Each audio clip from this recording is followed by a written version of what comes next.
Hey guys, so I really didn't want to make this video because the bigger YouTubers and streamers would have or have already spoken their mind about this.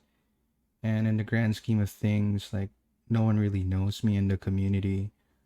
So I don't know if this even will reach people.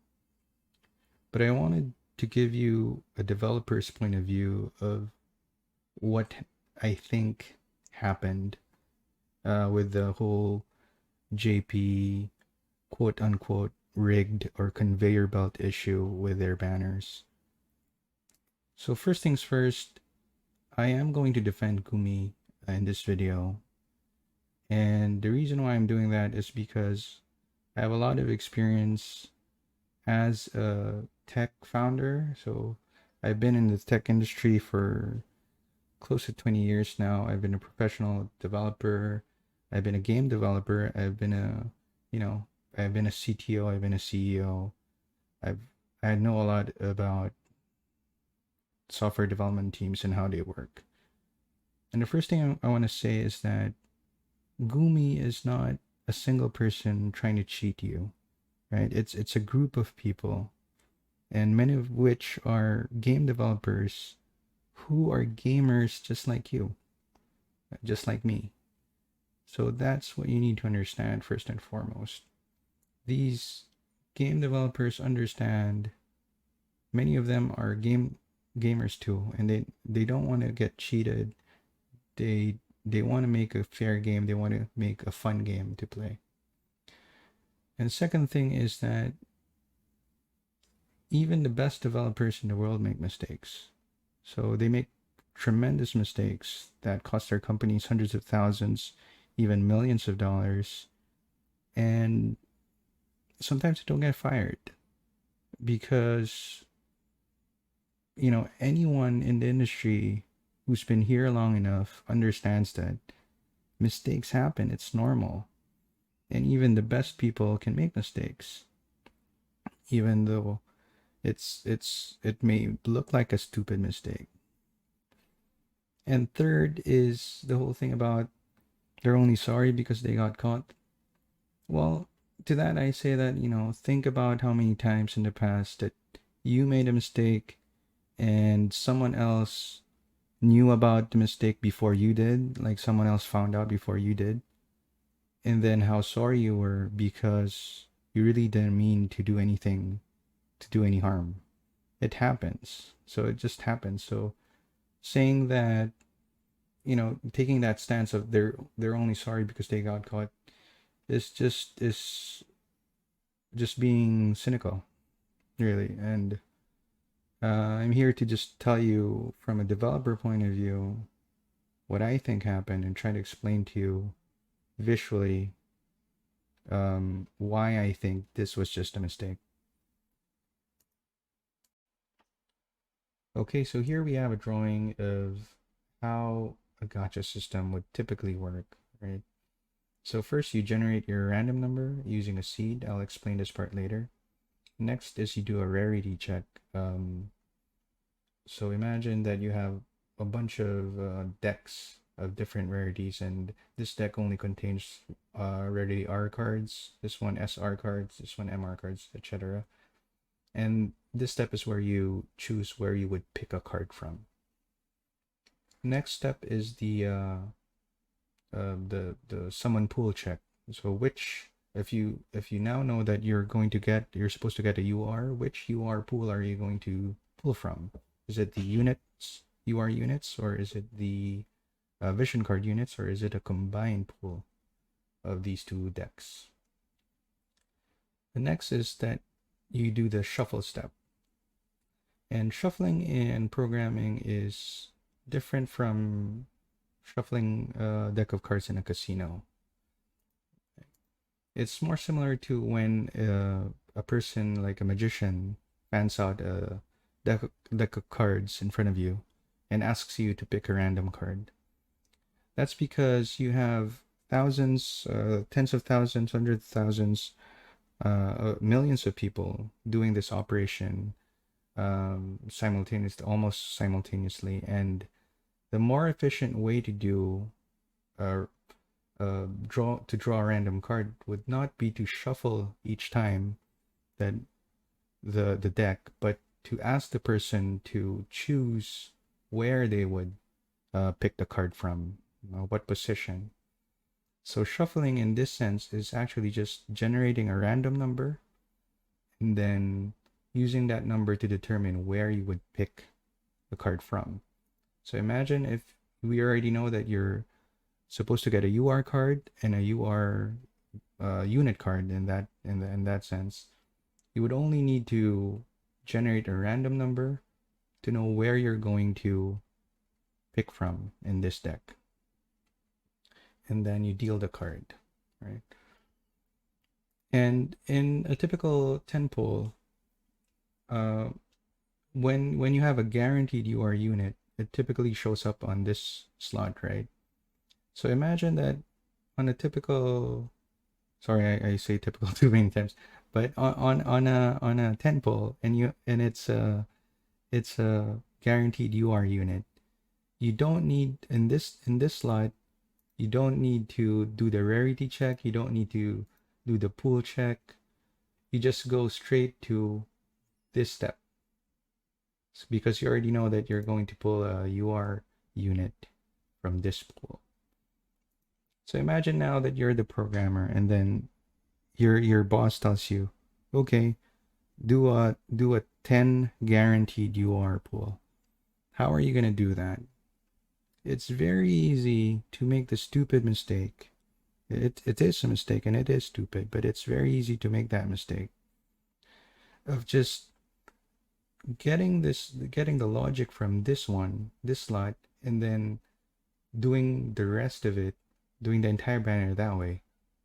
What I'm saying is that what they probably did, the mistake was probably something like they generated the offset of where you're going to pull from, and then they just pulled the 10 cards from that offset.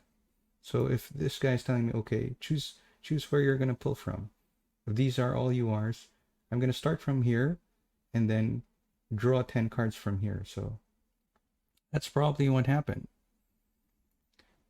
Well, that's one explanation of what happened, and that's why you see on Twitter this diagram of what people call a conveyor belt, because it seemed like the pulls were in sequence. But if you look at these diagrams, it's just it's the proper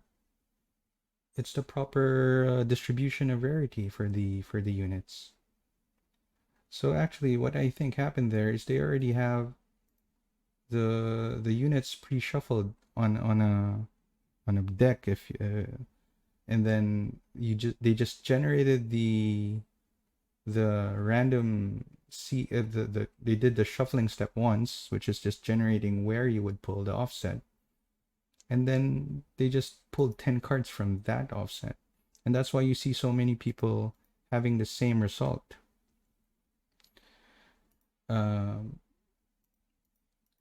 So that's one explanation of how it happened.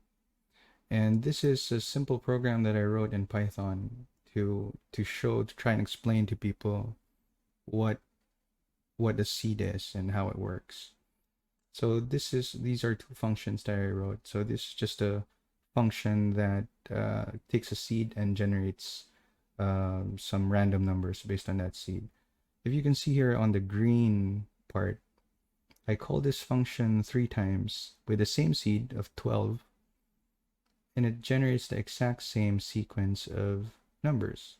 So it always generates 5 as the first number, right? So even if what I was saying earlier was wrong, that they only pick one, the offset, and then they pick the 10 cards after that. Even if that didn't happen, what could have happened also is that people with the same seed just had the same sequence all the time. So it would look like they were drawing the same cards all the time. Given if the first card, if the first number is the same, the sequence is always the same. So it would look like they were drawing the 10 next cards from a deck. I don't know if that makes sense. And then this is just me showing that, yeah, this is how it's supposed to work. You have a different seed for each time you call the function. And what developers usually do to really randomize this is they think of ways that usually involves using time in milliseconds to generate something that's seemingly random or pseudo random for this seed. So this is how it's supposed to work. And this is the conveyor belt function that I wrote. It's probably what they do. Like they have a pool of your URs here that's already shuffled, that's already distributed in the right um, percentage, the right amount, and then they just choose where you're going to pull the card from. And as you can see, if I randomized the seed a couple of times, and then since it was just a small number of the seeding is weak, so there were only a few possible seeds, I would get a repeat here of sequence, the sequence repeat here on the first and third call. So I'm not sure if I explained all of that clearly, but my point is that there are many ways that this mistake could have happened. It's either because of weak seeding. It's so easy, like so many ways that this mistake could have happened. And that's why, and I've seen this sort of mistake happen so many times in my experience working with developers, and even the smartest people can make mistakes like this. That's why I tend to believe that this whole thing was just a mistake, and there was no malice behind it. I mean, what could the company possibly gain from doing this kind of thing, of making this mistake intentional? Nothing. It's there are many simple explanations for it. So that said, I mean, that's my point of view. I hope that this somehow make made made you understand a little bit more about how these things work. And if you have other questions, you can just write them down on the comments. I'm going to try to answer. I mean, I'm not the best at explaining these things in English, but I'll try to answer.